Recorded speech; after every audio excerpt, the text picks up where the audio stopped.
దివ్యవాణి ప్రేక్షకులకు శుభాభివందనములు. క్రీస్తే పునాదిగా అనే కార్యక్రమానికి మనందరినీ కూడా ఆహ్వానిస్తున్నాం.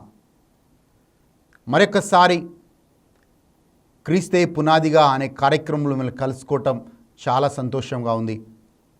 ఈ కార్యక్రమం ద్వారా మీరు ఆత్మీయంగా బలపడుతున్నందుకు దేవుడికి వందనాలు చెప్తూ ఉన్నాం. మంచిది, ఈ సమయంలో మనము దేవుని స్తుతిస్తూ ఈ పాట ద్వారా మన దేవాతి దేవుని ఆరాధిద్దాం.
మీకను పాపవలె నన్ను కాచి నీ చెదరక మోసావు స్తోత్రం. మీకను పాపవలె నన్ను కాచి నీ చెదరక మోసావు స్తోత్రం.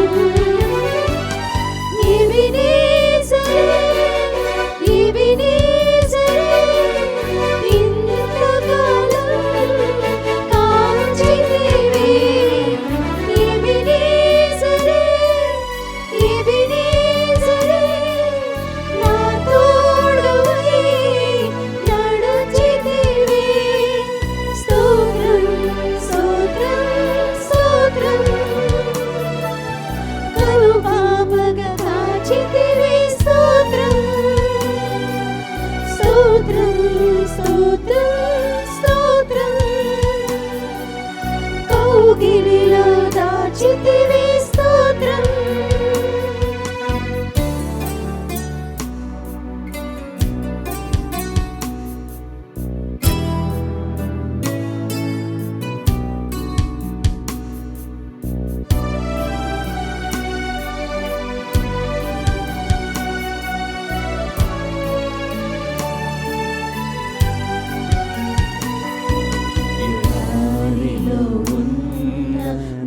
జీవితమును మేలుతో నింపితివే,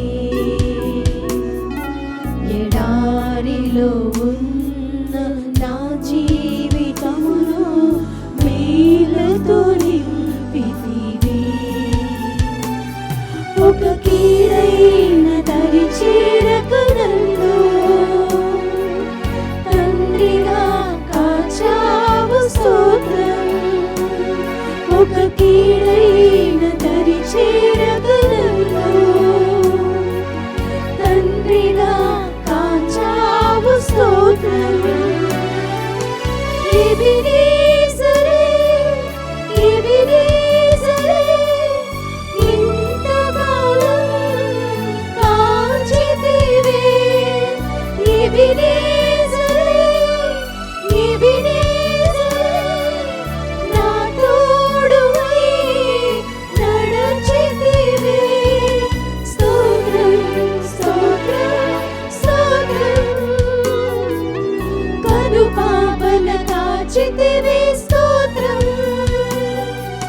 స్తోత్రం స్తోత్రం స్తోత్రం. కౌగిలిలో దాచితివే స్తోత్రం.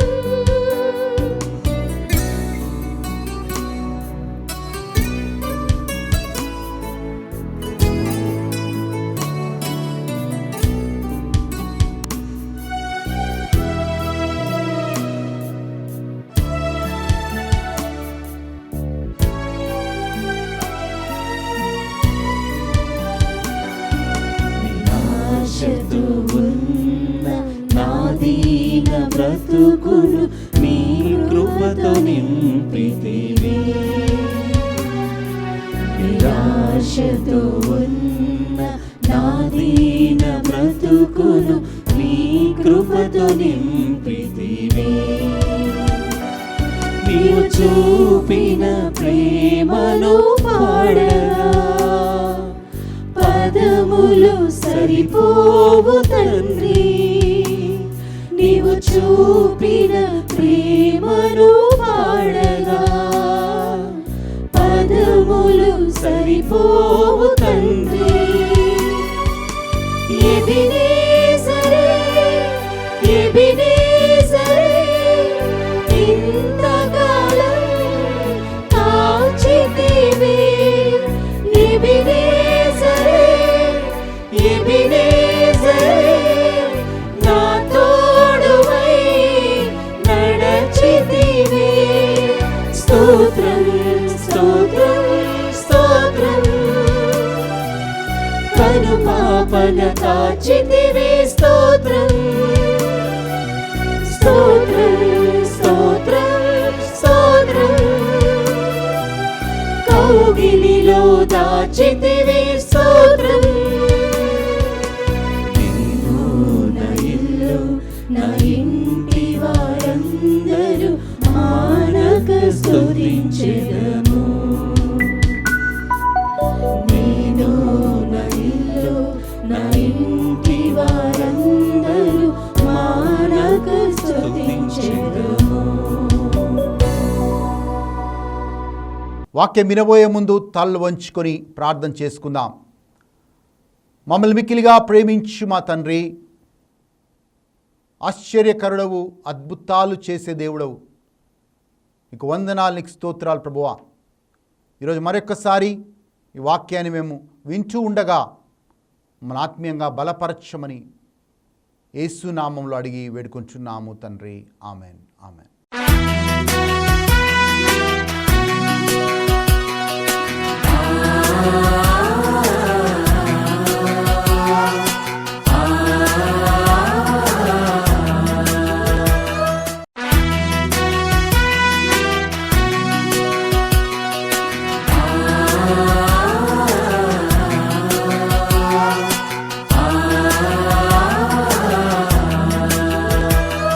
ఈరోజు మనం పునరుత్థానం యొక్క ఇంకొక ఫలాన్ని మనము ధ్యానం చేద్దాం.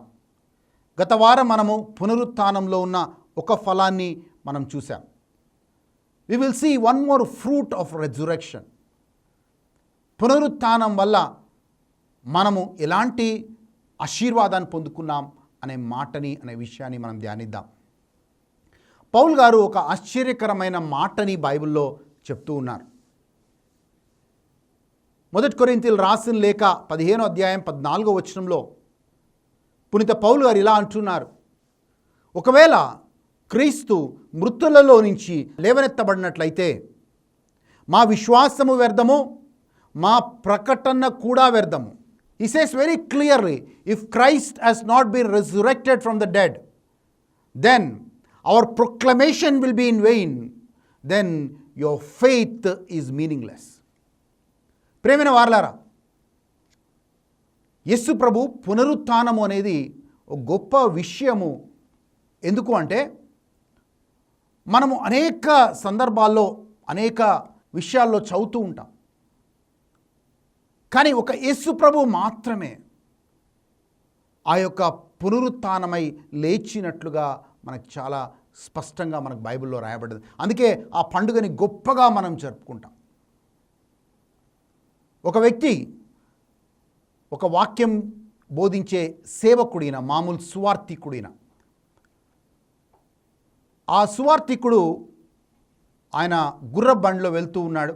బండి నడిపే అతను ఈతో చెప్తూ ఉన్నాడు, ఈ సేవకుడితో చెప్తున్నాడు, ఈ సువార్థికుడితో చెప్తున్నాడు, అయ్యా త్వరగా మిమ్మల్ని దించేసి నేను వెంటనే మా తమ్ముడు చనిపోయాడు, అంత్యక్రియలు చేయాలి, సమాధి చేయాలి, ఆ సమాధి కార్యక్రమం నేను చేయాలి అని చెప్తూ ఉన్నాడు.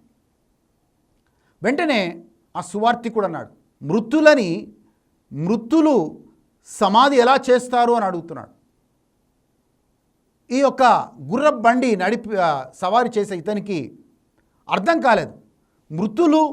మృతులని సమాధి చేయడం ఏంటి అంటే దాని అర్థం ఏంటి అంటే ఈయన చెప్తూ ఉన్నాడు, ఈ సువార్తికుడు చెప్తున్నాడు, అయ్యా మీ తమ్ముడు క్రీస్తు లేకుండా చనిపోయాడు, భౌతికంగా మరణించాడు. నీవు కూడా క్రీస్తు లేకుండా ఉన్నావు కాబట్టి నువ్వు ఆత్మీయంగా మరణించి ఉన్నావు. మీ తమ్ముడేమో భౌతికంగా మరణం పొందాడు, నీవేమో ఆత్మీయ మరణం గుండా వెళ్తున్నావు. మరి ఆత్మీయ మరణం అంటే ఏంటి? క్రీస్తుతో సహవాసము లేని ప్రతి వ్యక్తి ఆత్మీయ మరణం గుండా వెళ్తాడు. ఆదాముని అవ్వని చూద్దాం. దేవుడితో ఎదోము తోటలో ఉన్నంతకాలం వాళ్ళు ఆత్మీయంగా దేవుడితో రోజు సంభాషించేవాళ్ళు.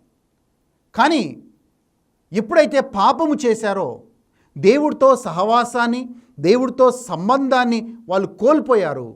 దాన్నే మనం ఆత్మీయ మరణం అంటున్నాం. దాన్నే మనము ఇంగ్లీష్లో స్పిరిచువల్ డెత్ అంటున్నాం. ఏ వ్యక్తికైతే దేవుడితో సంబంధం లేకుండా, సహవాసం లేకుండా ఉంటాడో ఆ వ్యక్తి ఆత్మీయంగా మరణించినట్లు. ఎఫెసీయులకు రాసిన లేఖ 2వ అధ్యాయం 1వ వచనంలో పౌలు గారు ఇలా అంటున్నారు, మనము మన అపరాధములను బట్టి మనము మృతి పొందితిమి, కానీ క్రీస్తు మనని సజీవులుగా లేవనెత్తను అనే మాట ఉంటుంది. We were dead to our trespasses, but praise to God, thanks to be to God who raised us alive. తప్పిపోయిన కుమారుడి విషయంలో కూడా వాళ్ళ తండ్రి ఇదే మాట అంటాడు, చనిపోయిన నా కుమారుడు తిరిగి మళ్ళీ జన్మించాడు అంటున్నాడు. అంటే ఆ వ్యక్తి భౌతికంగా చనిపోలేదు, కానీ ఆయన పాపం వల్ల, ఆయన చేసిన క్రియల వల్ల ఆత్మీయ మరణం పొందిన ఆ కుమారుడు, తప్పిపోయిన కుమారుడు తిరిగి తండ్రి దగ్గరికి వచ్చాడు. కాబట్టి తండ్రి అంటున్నాడు, చనిపోయిన నా కుమారుడు తిరిగి నా దగ్గరికి వచ్చాడు. అంటే ఆత్మీయంగా మరణించిన ఆయన కుమారుడు తిరిగి ఆయన తండ్రి దగ్గరికి వస్తూ ఉన్నాడు. ప్రియమైన వారలారా, అనేక సందర్భాల్లో ఇదే సమాజంలో చూస్తున్నాం. మృతులని సమాధి చేస్తూ ఉన్నారు. ఆ వ్యక్తి ఏమో భౌతికంగా మరణించిండొచ్చు, ఈ వ్యక్తి ఏమో ఆత్మీయంగా మరణించాడు.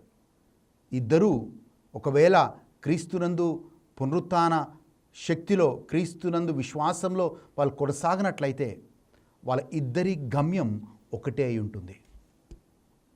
కానీ ఈరోజు ఎవరైతే క్రీస్తునందు విశ్వాసం ఉంచి, క్రీస్తు ప్రభు మృతులలో నుంచి లేచాడు అని క్రీస్తు పునరుత్థాన శక్తి మీద ఎవరైతే నమ్మకం ఉంచుతారో వాళ్ళకి దేవుడు నిత్య జీవం అనే వరమును దేవుడిస్తూ ఉన్నాడు. అందుకే ఈ లోకంలో మనం జీవించే మనం, క్రైస్తవ విశ్వాసంలో ఉన్న మనం ఆత్మీయంగా దేవుడితో సహవాసంలో ఉండడం చాలా ప్రాముఖ్యమైనది. దేవుడితో సహవాసం లేని, సంబంధం లేని వ్యక్తి ఆత్మీయ మరణం గుండా వెళ్తాడు అనే మాటను చెప్తున్నాడు. There is no connection with God. యేసు ప్రభు చెప్పిన మాటని జ్ఞాపకం చేస్తాను మరొకసారి. నేను నిజమైన ద్రాక్షావళిని, మీరు రెమ్మలు. ఎవరు నా యందు ఉంటారో, నా మాటలు ఎవరి యందు ఉంటాయో వాళ్ళు అధికంగా ఫలిస్తారు. అంటే ఒక వ్యక్తి క్రీస్తుతో ఇమిడి ఉండకపోతే, ఆ కొమ్మ చెట్టులో ఇమిడి ఉండకపోతే ఆ కొమ్మ ఎలాగైతే ఎండిపోతుందో అలాగే ఆత్మీయంగా ఆ వ్యక్తి పూర్తిగా దేవుడికి దూరమై ఆయన ఫలించడు. ఆ కొమ్మ ఎలాగైతే పచ్చగా ఉండదో ఈయన జీవితం పచ్చగా ఉండదు. ఆ కొమ్మ ఎలా అయితే ఫలించదో ఈ క్రీస్తునందు లేని వ్యక్తి లోకంలో ఫలించడు. కనుక మనము ఆ పునరుత్థాన శక్తిలో మనము పాలిభాగస్తులు కావాలి అంటే ఈ నిజమైన ద్రాక్షవలెన క్రీస్తులో మనం ఇమిడి ఉండాలి. మనం ఆయన యందును, ఆయన మాటలు మన యందును నిలిచి ఉన్న ఎడల మనము అధికముగా ఫలించేవారిగా ఈ భూలోకంలో ఉంటాం. ప్రియమైన వారలారా, చాలామంది ఈ లోకంలో పుట్టిందే ఎంజాయ్ చేయడానికి అన్నట్లుగా భావిస్తూ జీవిస్తారు. ఉన్నది ఒకే లైఫ్, ఆ లైఫ్ని బాగా ఎంజాయ్ చేద్దాం. మనం చనిపోయిన తర్వాత ఏం జరుగుతుందో, ఏముంటుందో మనకు తెలియదు. సో ఉన్న లైఫ్ని హ్యాపీగా ఎంజాయ్ చేద్దాం. బైబిల్లో ఒక ధనవంతుడు అదే ఆలోచన కలిగి ఉన్నాడు. ఆ ధనవంతుడికి గిడ్డంగుల్లో కావలసినంత ధాన్యం ఉండింది. ఆ ధనవంతుడు తనలో తన ఆత్మలో అనుకున్నాడు, ఓ నా ఆత్మమా, నీకు జీవితానికి సరిపడు ధాన్యము నీకుంది, తినుము, త్రాగుము, సుఖించుము, ఈట్, డ్రింక్ అండ్ ఎంజాయ్. ఆయనలో ఆయన ఇది అనుకుంటూ ఉన్నాడు. అప్పుడు దేవుని స్వరం ఒకటి ఆయనకు వినపడుతుంది, ఓరి అవివేకి, ఓరి మూర్ఖుడా, ఈ రాత్రికే నీ ప్రాణాలు తీసేస్తే ఎక్కడికి రాపోతావు. ప్రేమైన వాళ్ళారా, ప్రతి ఒక్కరము ఈ లోకాన్ని విడిచి వెళ్ళాల్సిందే. కానీ ఎక్కడికి వెళ్తామన్న నిశ్చయత నీకుందా? యేసు ప్రభుకి చాలా ఖచ్చితమైన నిశ్చయత ఉంది. యేసు ప్రభు శిలువలో వేలాడుతున్నప్పుడు యేసయ్య శిలువలో చివరిగా మాట్లాడిన మాటని జ్ఞాపకం చేస్తాను. 7 మాటలని మనము గుడ్ ఫ్రైడే రోజు మనం ధ్యానిస్తాం. ఆ చివరి మాటని జ్ఞాపకం చేస్తాం. ఆ చివరి మాట, తండ్రి నా ఆత్మని మీకు అప్పచెప్తున్నాను అన్నాడు. అంటే ఆత్మని ఎక్కడి నుంచి అయితే వచ్చానో ప్రభువా, ఈ దేహం ఏదైతే ఉందో అది మట్టిలో కలిసిపోతుంది, కానీ నా ఆత్మని తండ్రి నీకు అప్పచెప్తున్నానని జాగ్రత్తగా తండ్రికి యేసయ్య ఆత్మను అప్పచెప్పినట్లుగా మనం బైబిల్లో చదువుతున్నాం. ప్రియమైన వారలారా, రేపు మన శరీరము మట్టిలో కలిసిపోవచ్చు, మట్టి నుంచి వచ్చిన ఈ శరీరం మట్టిలో కలిసిపోవచ్చు, కానీ నీ ఆత్మ తిరిగి నీ తండ్రి దగ్గరికి వెళ్ళాలి. అదే నిత్య జీవం. ఈ యొక్క ధనవంతుడైన ఈ మూర్ఖుడితో లైఫ్లో ఎంజాయ్ చేద్దాం అని ఆలోచన విధానం కలిగిన ఈ యొక్క ధనవంతుడితో దేవుడు మాట్లాడే మాట, ఒరే అవివేకి, ఒరే మూర్ఖుడా, ఈ రాత్రికే నీ ప్రాణాలు తీసేస్తే ఎక్కడికి రాపోతావు. ప్రేమైన వాళ్ళారా, ఆ నిశ్చయత నీకుందా? ఈరోజు నేను మరణిస్తే నా దేవుడి దగ్గరికి వెళ్తాను, నా యేసయ్య దగ్గరికి వెళ్తాను అన్న నిశ్చయత నీకుందా? అదే బైబిల్ గ్రంథంలో మనము లూకా సువార్త 12, 13 అధ్యాయాల్లో చదువుతున్నాం, 16 అధ్యాయంలో చదువుతున్నాం. ధనవంతుడు లాజరు స్టోరీని చదువుతున్నాం. లాజరు చనిపోతున్నాడు, అబ్రహాము ఒడిలోకి వెళ్తూ ఉన్నాడు. అలాగే ధనవంతుడు చనిపోతున్నాడు, భయంకరమైన ఆ అగ్నిగుండంలో ఆయన కాలుతూ ఉన్నాడు. ఆ ధనవంతుడు ఆ అగ్నిలో కాలుతూ 2 మాటలు అడుగుతూ ఉన్నాడు అబ్రహాముని, అబ్రహామా, ఈ భయంకరమైన అగ్నిలో నేను కాలుతున్నాను, నాకు ఒక్క చుక్క నీళ్లు కావాలయా అని అడుగుతున్నాడు.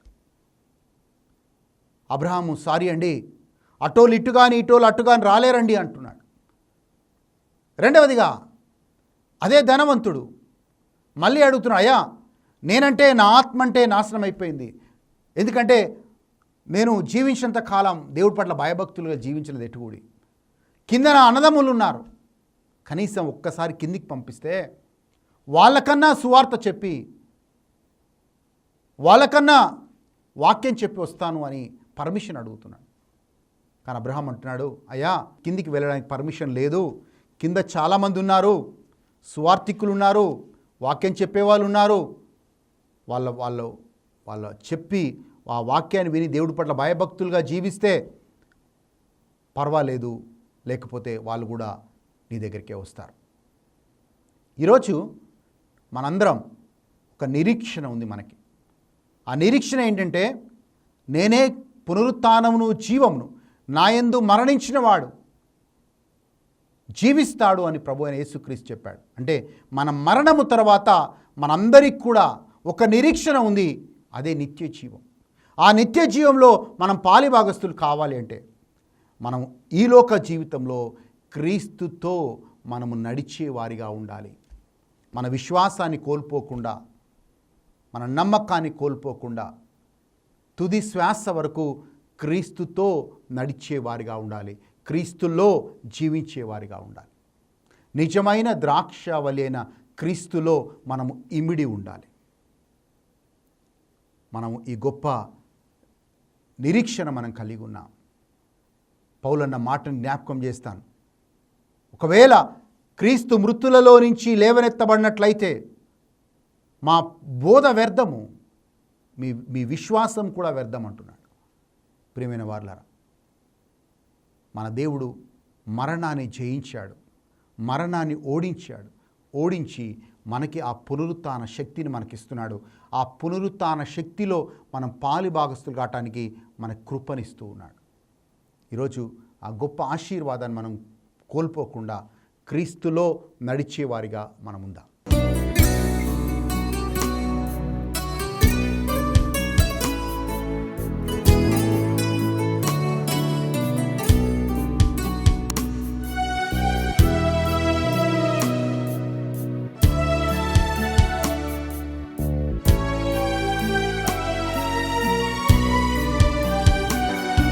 నిరాశతో ఉన్న నా దీన బ్రతుకును మీ కృపతో నింపితివి.